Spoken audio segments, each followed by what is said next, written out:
우리 민족의 현대사를 보면 참 순환도 많았습니다. 36년 동안 일제의 지배를 받았고 독립이 되자 곧 우리 민족끼리 처참한 전쟁을 벌여 많은 사람들이 다치고 죽어갔습니다. 이 소설은 그러한 민족의 역사를 배경으로 합니다.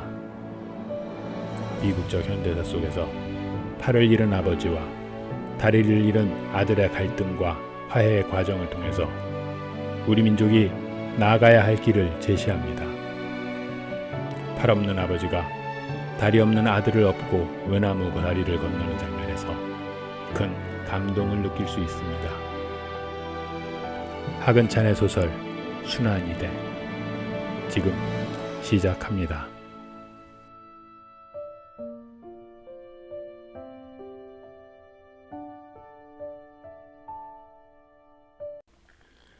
진수가 돌아온다.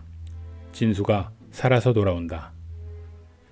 아무개는 전사했다는 통지가 왔고 아무개는 죽었는지 살았는지 통 소식이 없는데 우리 진수는 살아서 오늘 돌아오는 것이다. 생각할수록 어깨바람이 날 일이다. 그래 그런지 몰라도 박만도는 여느 때 같으면 아무래도 한두 군데 앉아 쉬어야 넘어설 수 있는 용머리제를 단숨에 올라채고 만 것이다. 가슴이 벌렁거리고 허벅지가 뻐근했다.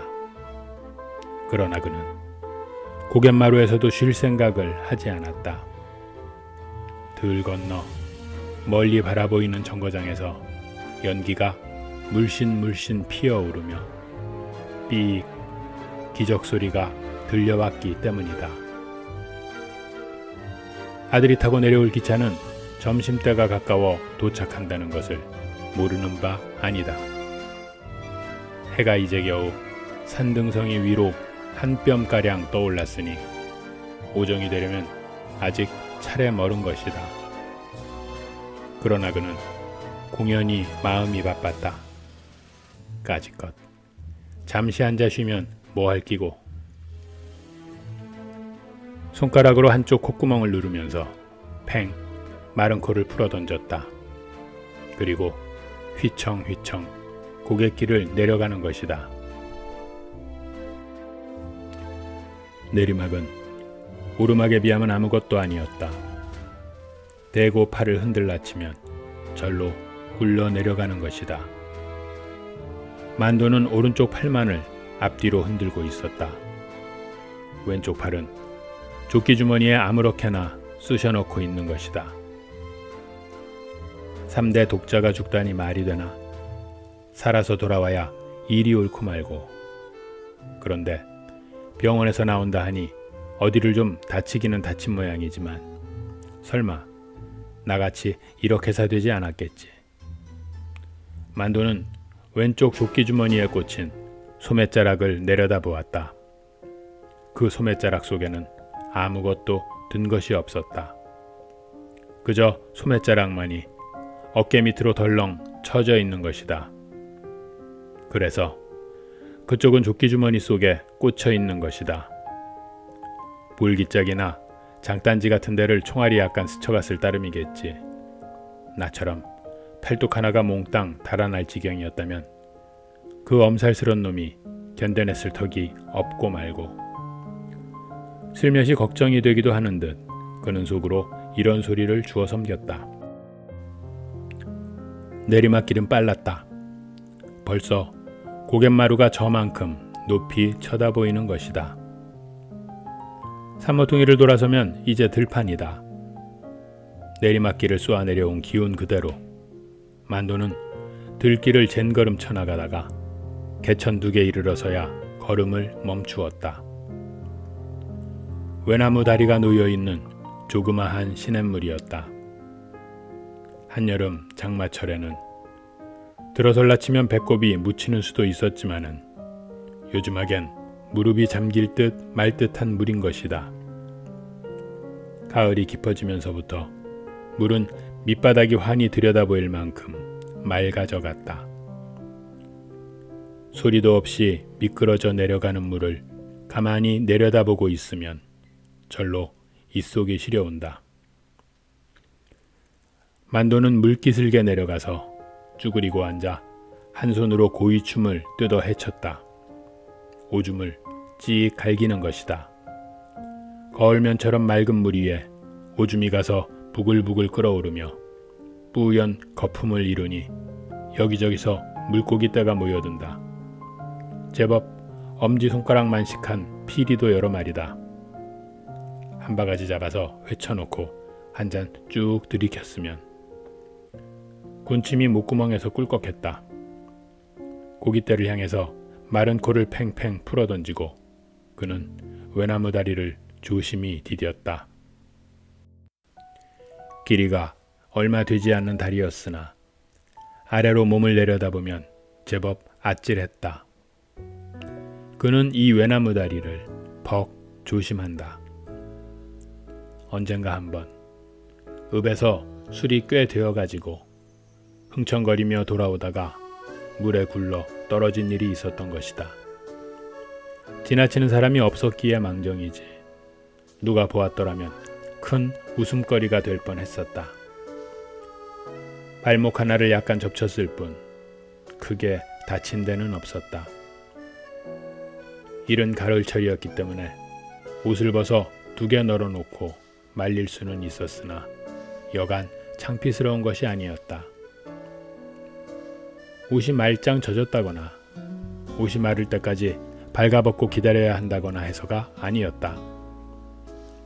발톱 하나가 몽땅 잘라져 나간 흉측한 몸뚱이를 하늘 앞에 드러내놓고 있어야 했기 때문이었다.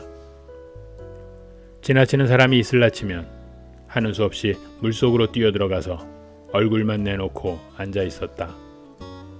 물이 선뜩해서 아래턱이 덜덜거렸으나 오그라붙는 사타구니를 한 손으로 콱 움켜쥐고 버티는 수밖에 없었다. 흐흐흐. 그때 일을 생각하면 지금도 곧 웃음이 터져나오는 것이다. 하늘로 쳐들린 콧구멍이 연방 벌름거렸다.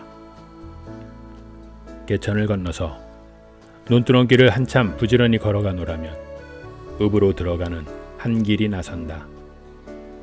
도로변에 먼지를 부옇게 덮어쓰고 도사리고 앉아있는 초가집은 주막이다. 만도가 읍내 나올 때마다 꼭 한 번씩 들르고 나는 단골집인 것이다. 이 집 눈썹이 짙은 여편네와는 예사로 농을 주고받는 사이다. 술방 문턱을 들어서며 만도가 서방님 들어가신다 하면 여편네는 아이 문등아 어서 오너라 하는 것이 인사처럼 되어 있었다. 만도는 여간 언짢은 일이 있어도 이 여편네의 궁둥이 곁에 가서 앉으면 속이 절로 쑥 내려가는 것이었다. 주막 앞을 지나치면서 만도는 술방문을 열어볼까 했으나 방문 앞에 신이 여러 켤레 널려있고 방 안에서 웃음소리가 요란하기 때문에 돌아오는 길에 들르기로 했다. 신정로에 나서면 금시 읍이었다. 만도는 읍 들머리에서 잠시 망설이다가 정거장 쪽과는 반대되는 방향으로 걸음을 옮겼다. 장거리를 찾아가는 것이었다. 진수가 돌아오는데 고등어나 한 손 사가지고 가야 될 거 아닌가 싶어서였다.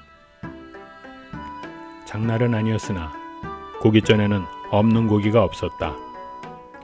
이것을 살까 하면 저것이 좋아 보이고 그것을 사러 가면 또 그 옆에 것이 먹음직해 보이고 그것을 사러 가면 또 그 옆에 것이 먹음직해 보였다. 한참 이리저리 서성거리다가 결국은 고등어 한 손이었다.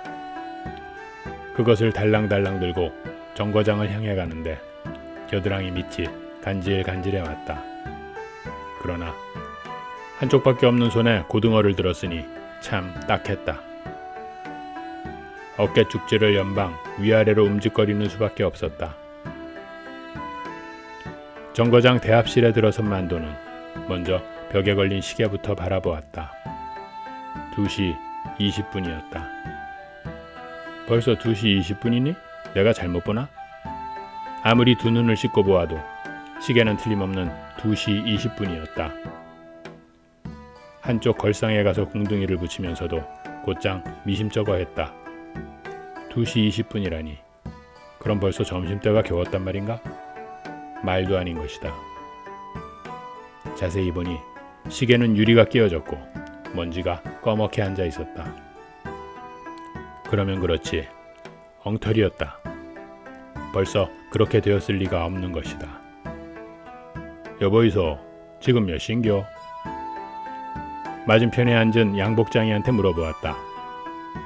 10시 40분이요. 예, 그런겨. 만도는 고개를 굽시라고는 두 눈을 연방 껌뻑거렸다. 10시 40분이라. 보자. 그럼 아직도 1시간이나 남았구나. 그는 안심이 되는 듯 후유 숨을 내쉬었다.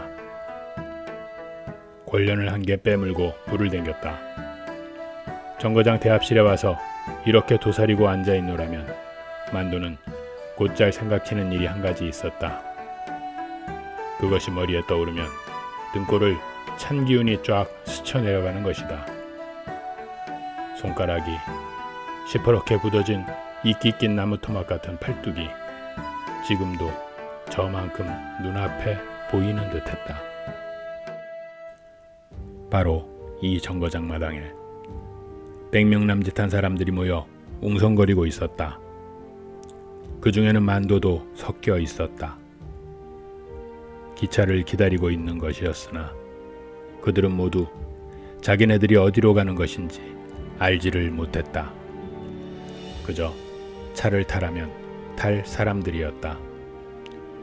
징용에 끌려나가는 사람들이었다. 그러니까 지금으로부터 12, 13년 옛날의 이야기인 것이다.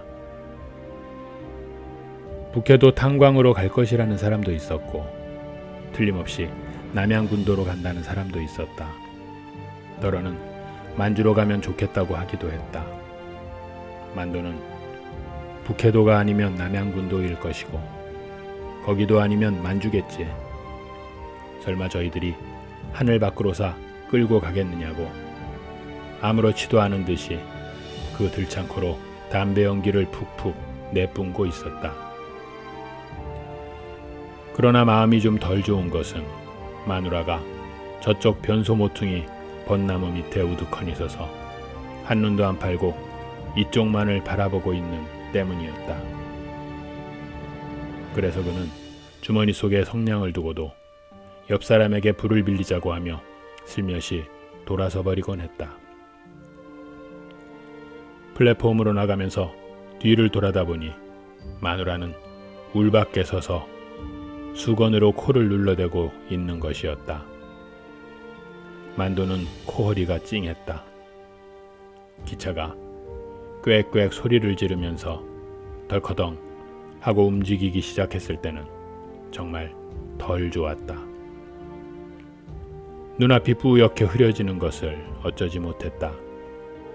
그러나 정거장이 까맣게 멀어져 가고 차창 밖으로 새로운 풍경이 휙휙 날아들자 그만 아무렇지도 않아지는 것이었다. 오히려 기분이 유쾌해지는 것 같기도 했다. 바다를 본 것도 처음이었고 그처럼 큰 배에 몸을 실어본 것은 더구나 처음이었다. 배 밑창에 엎드려서 꽥꽥 개워대는 사람들도 많았으나 만도는 그저 골이 좀 띵했을 뿐 아무렇지도 않았다. 더러는 하루에 2개씩 주는 뭉칫밥을 남기기도 했으나 그는 한꺼번에 하루 것을 뚝딱 해도 시원치 않았다. 모두 내릴 준비를 하라는 명령이 떨어진 것은 사흘째 되는 날 황혼 때였다. 제가끔 보찜을 챙기기에 바빴다. 만도도 호박덩이만한 보따리를 옆구리에 덜렁 찼다. 가판 위에 올라가 보니 하늘은 활활 타오르고 있고 바닷물은 불에 녹은 쇠처럼 벌겋게 출렁거리고 있었다. 지금 막 태양이 물 위로 뚝딱 떨어져 가는 것이었다. 햇덩어리가 어쩌면 그렇게 크고 붉은지 정말 처음이었다. 그리고 바다 위에 주황빛으로 번쩍거리는 커다란 산이 둥둥 떠 있는 것이었다. 무시무시하도록 황홀한 광경에 모두들 딱 벌어진 입을 담을 줄 몰랐다. 만도는 어깨마루를 번쩍 들어올리면서 희야 고함을 질러댔다. 그러나 섬에서 그들을 기다리고 있는 것은 숨막히는 더위와 강제 노동과 그리고 잠자리만 시기나 한 모기떼 그런 것뿐이었다. 섬에다가 비행장을 닦는 것이었다.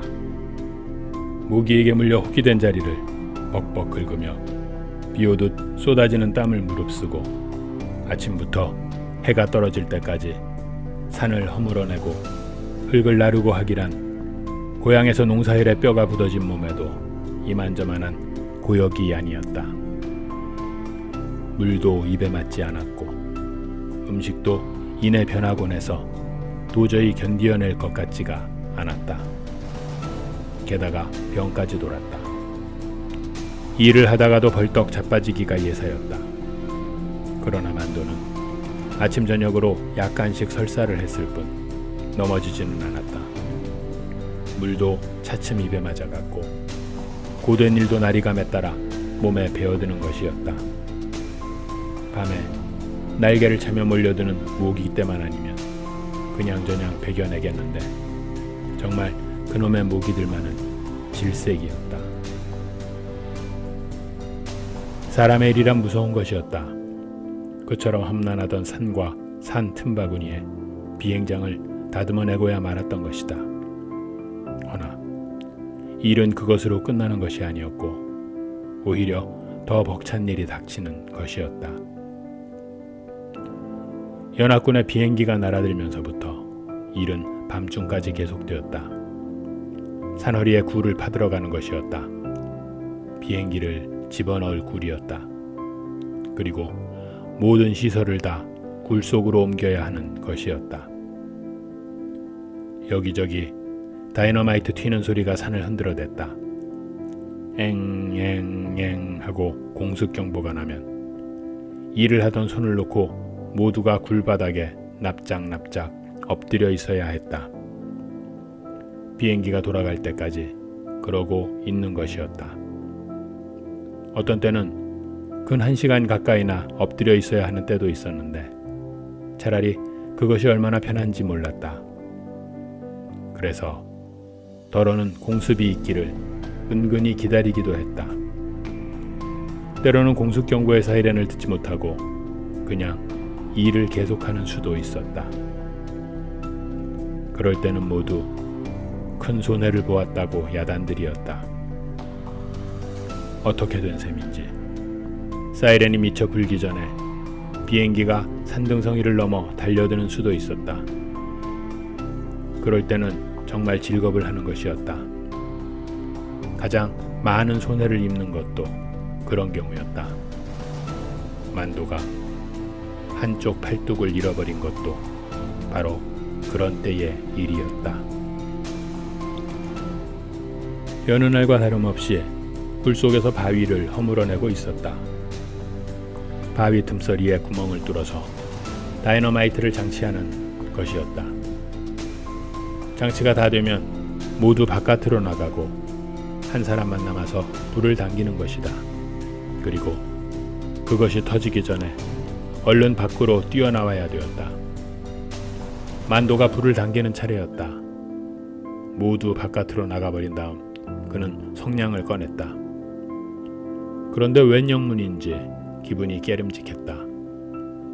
모기에게 물린 자리가 자꾸 쿡쿡 쑤시는 것이다.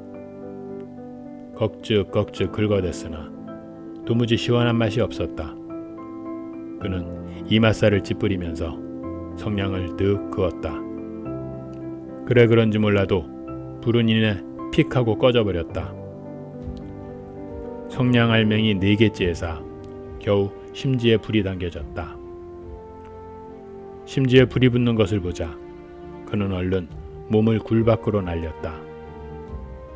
바깥으로 막 나서려는 때였다. 산이 무너지는 소리와 함께 사나운 바람이 귓전을 후려갈기는 것이었다.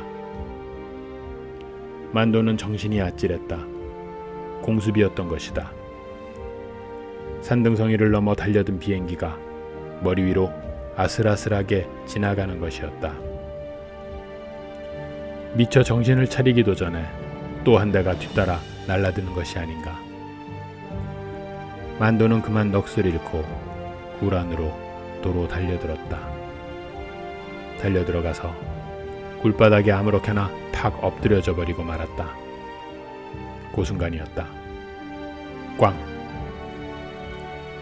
굴 안이 미어지는 듯하면서 다이너마이트가 터졌다. 만도의 두 눈에서 불이 번쩍 났다. 만도가 어렴풋이 눈을 떠보니 바로 거기 눈앞에 누구의 것인지 모를 팔뚝이 하나 놓여 있었다. 손가락이 시퍼렇게 묻어져서 마치 이끼 낀 나무 토막처럼 보이는 것이었다. 만도는 그것이 자기의 어깨에 붙어있던 것인 줄을 알자 그만 으아 하고 정신을 잃어버렸다. 재차 눈을 떴을 때는 그는 폭삭한 담요 속에 누워 있었고 한쪽 어깨 쭉지가 못 견디게 쿡쿡 쑤셔댔다. 절단 수술은 이미 끝난 뒤였다. 꽥! 기차 소리였다. 멀리 산모퉁이를 돌아오는가 보았다. 만도는 앉았던 자리를 털고 벌떡 일어서며 옆에 놓아두었던 고등어를 집어들었다. 기적 소리가 가까워질수록 그의 가슴은 울렁거렸다. 대합실 밖으로 뛰어나가 홈이 잘 보이는 울타리 쪽으로 가서 발돋움을 하였다. 째랑째랑하고 종이 울자 한참 만에 차는 소리를 지르면서 달려들었다. 기관차의 옆구리에서는 김이 픽픽 풍겨나왔다. 만도의 얼굴은 바짝 긴장되었다. 시커먼 열차 속에서 꾸역꾸역 사람들이 밀려나왔다. 꽤 많은 손님이 쏟아져 내리는 것이었다. 만도의 두 눈은 곧장 이리저리 굴렀다. 그러나 아들의 모습은 쉽사리 눈에 띄지 않았다. 저쪽 출찰구로 밀려가는 사람네 물결 속에 두 개의 지팡이를 의지하고 절룩거리며 걸어나가는 상위 군인이 있었으나 만도는 그 사람에게 주의를 기울이지는 않았다. 기차에서 내릴 사람은 모두 내렸는가 보다. 이제 미처 차에 오르지 못한 사람들이 플랫폼을 이리저리 서성거리고 있을 뿐인 것이다. 그놈이 거짓으로 편지를 띄웠을 리는 없을 텐데. 만도는 자꾸 가슴이 떨렸다. 이상한 일이다 하고 있을 때였다. 분명히 뒤에서 아버지! 부르는 소리가 들렸다. 만도는 깜짝 놀라며 얼른 뒤를 돌아보았다. 그 순간 만도의 두 눈은 무섭도록 크게 떠지고 입은 딱 벌어졌다. 틀림없는 아들이었으나 옛날과 같은 진수는 아니었다. 양쪽 겨드랑이에 지팡이를 끼고 서 있는데 스쳐가는 바람결에 한쪽 바지가랑이가 펄럭거리는 것이 아닌가. 만도는 눈앞이 노래지는 것을 어쩌지 못했다. 한참 동안 그저 멍멍하기만 하다가 코허리가 찡해지면서 두 눈에 뜨거운 것이 핑 도는 것이었다. 에라 이놈아. 만도의 입술에서 모지게 튀어나온 첫마디였다. 떨리는 목소리였다. 고등어를 든 손이 불끈 주먹을 쥐고 있었다. 이게 무슨 꼴이고 이게. 아버지. 이놈아 이놈아. 만도의 들창코가 크게 벌름거리다가 훌쩍 물코를 들이마셨다. 진수의 두 눈에서는 어느 결에 눈물이 꾀죄죄하게 흘러내리고 있었다. 만도는 모든 게 진수의 잘못이기나 한 듯 험한 얼굴로 가자 어서 무뚝뚝한 한마디를 내던지고는 성큼성큼 앞장을 서가는 것이었다. 진수는 입술에 내려와 묻는 짭짤한 것을 혀끝으로 날름 핥아버리면서 절름절름 아버지의 뒤를 따랐다. 앞장서가는 만도는 뒤따라오는 진수를 한 번도 돌아보지 않았다. 한눈을 파는 법도 없었다. 무겁디 무거운 짐을 진 사람처럼 땅바닥만을 내려다보며 이따금 끙끙거리면서 부지런히 걸어만 가는 것이다. 지팡이에 몸을 의지하고 걷는 진수가 성한 사람에 게다가 부지런히 걷는 걸음을 당해낼 수는 도저히 없었다.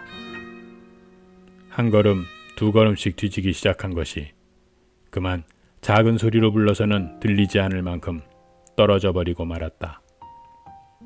진수는 목구멍을 왈칵 넘어오려는 뜨거운 기운을 꾹 참느라고 어금니를 야물게 깨물어 보기도 하였다. 그리고 두 개의 지팡이와 한 개의 다리를 열심히 움직여대는 것이었다. 앞서간 만도는 주막집 앞에 이르자 비로소 한번 뒤를 돌아다 보았다. 진수는 오다가 나무 밑에 서서 오줌을 누고 있었다. 지팡이는 땅바닥에 던져놓고 한쪽 손으로는 볼일을 보고 한쪽 손으로는 나무 둥치를 감싸 안고 있는 모양이 을씨년스럽기 이를 데 없는 꼬락선이었다. 만도는 눈살을 찌푸리며 하고 신음소리 비슷한 무거운 소리를 내었다. 그리고 술방 앞으로 가서 방문을 왈칵 잡아당겼다. 기역자판 안에 도사리고 앉아서 속옷을 뒤집어 까고 이를 잡고 있던 여편네가 킥하고 웃으며 후닥닥 옷석을 여몄다.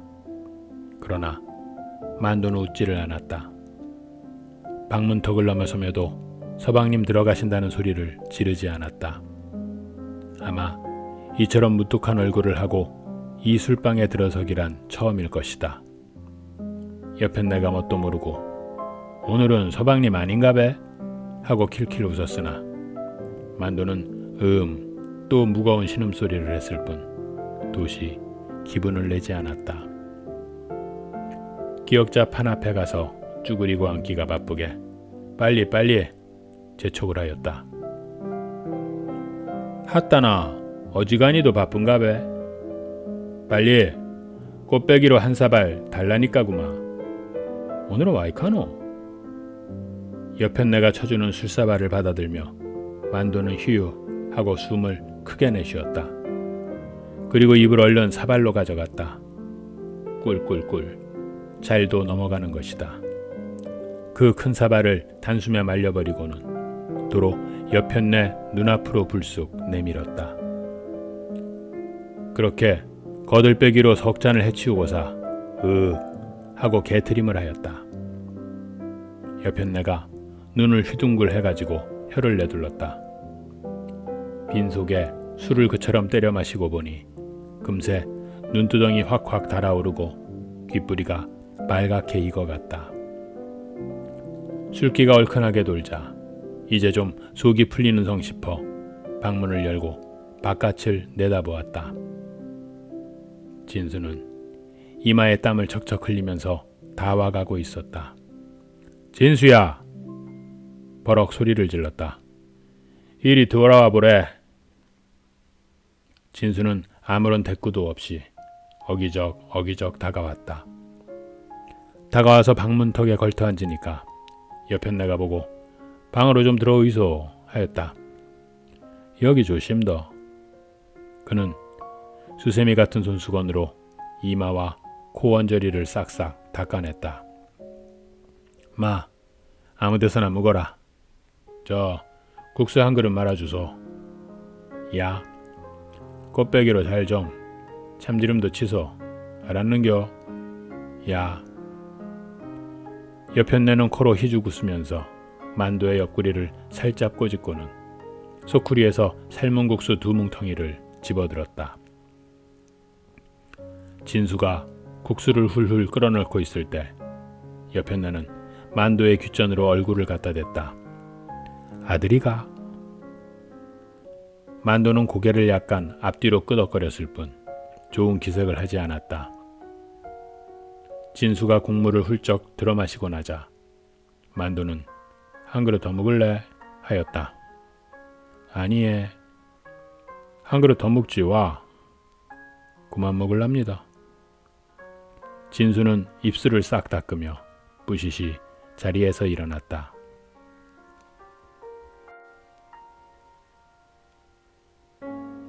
주먹을 나선 그들 부자는 눈두렁길로 접어들었다.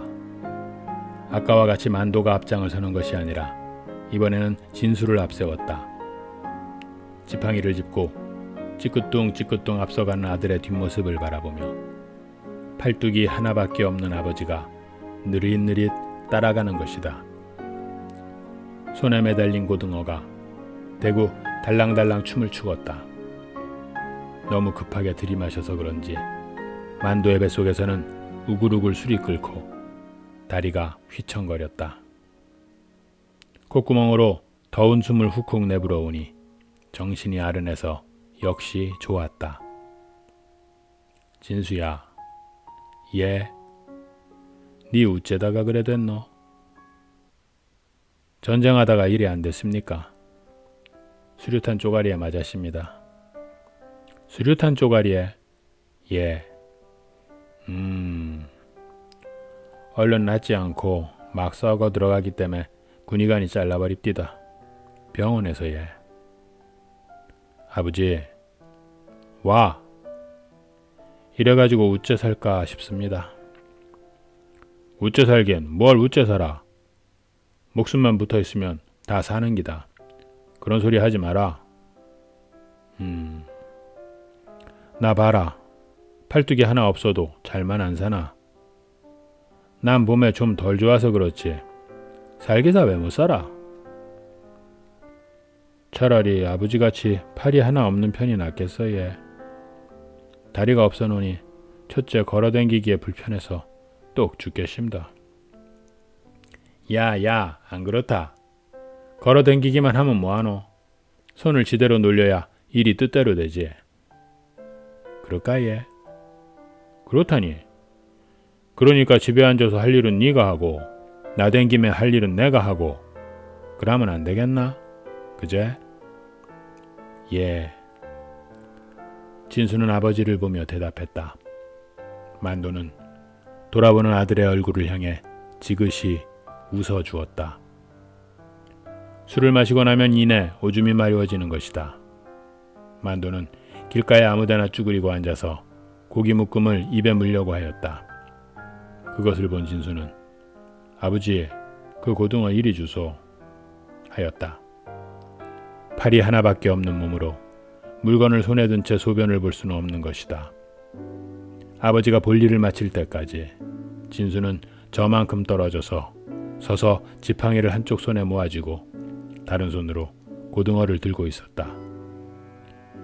볼 일을 다 본 만도는 얼른 가서 아들의 손에서 고등어를 다시 받아든다. 개천 2개 이르렀다. 외나무 다리가 놓여있는 그 시냇물이다. 진수는 슬그머니 걱정이 되었다. 물은 그렇게 깊은 것 같지 않지만 밑바닥이 모래흙이어서 지팡이를 짚고 건너가기가 만만할 것 같지 않기 때문이다. 외나무 다리는 도저히 건너갈 재주가 없고 진수는 하는 수 없이 2개 퍼지고 앉아서 바지가랑이를 걷어올리기 시작했다. 만도는 잠시 멀뚱히 서서 아들의 하는 양을 내려다보고 있다가 진수야, 그만두고 자, 업자 하는 것이었다. 업고 건너면 일이 다 되는 거 아이가. 자, 이거 받아라. 고등어 묶음을 진수 앞으로 민다. 진수는 퍽 난처해 하면서 못 이기는 듯이 그것을 받아들었다. 만도는 등어리를 아들 앞에 갖다 대고 하나밖에 없는 팔을 뒤로 버쩍 내밀며 자, 어서! 진수는 지팡이와 고등어를 각각 한 손에 쥐고 아버지의 등어리로 가서 슬그머니 엎였다. 만도는 팔뚝을 뒤로 돌리면서 아들의 하나뿐인 다리를 꼭 안았다. 그리고 팔로 내 목을 감아야 될 기다 했다. 진수는 무척 황송한 듯 한쪽 눈을 찌 감으면서 고등어와 지팡이를 든 2팔로 아버지의 굵은 목줄기를 부둥켜 안았다. 만도는 아랫배에 힘을 주며 끙 하고 일어났다. 아랫도리가 약간 후들거렸으나 걸어갈 만은 했다. 외나무 다리 위로 조심조심 발을 내디디며 만도는 속으로 이제 새파랗게 젊은 놈이 벌써 이게 무슨 꼴이고 세상을 잘못 만나서 진수 네 신세도 참 똥이다 똥 이런 소리를 주워 섬겼고 아버지의 등에 엎인 진수는 곧장 미안스러운 얼굴을 하며 나꺼정 이렇게 되다니 아버지도 참 복도 더럽게 없지. 차라리 내가 죽어버렸다면 나았을 낀데 하고 중얼거렸다. 만도는 아직 술기가 약간 있었으나 용케 몸을 가누며 아들을 업고 외나무 다리를 조심조심 건너가는 것이었다. 눈앞에 우뚝 솟은 용머리재가 이 광경을 가만히 내려다보고 있었다.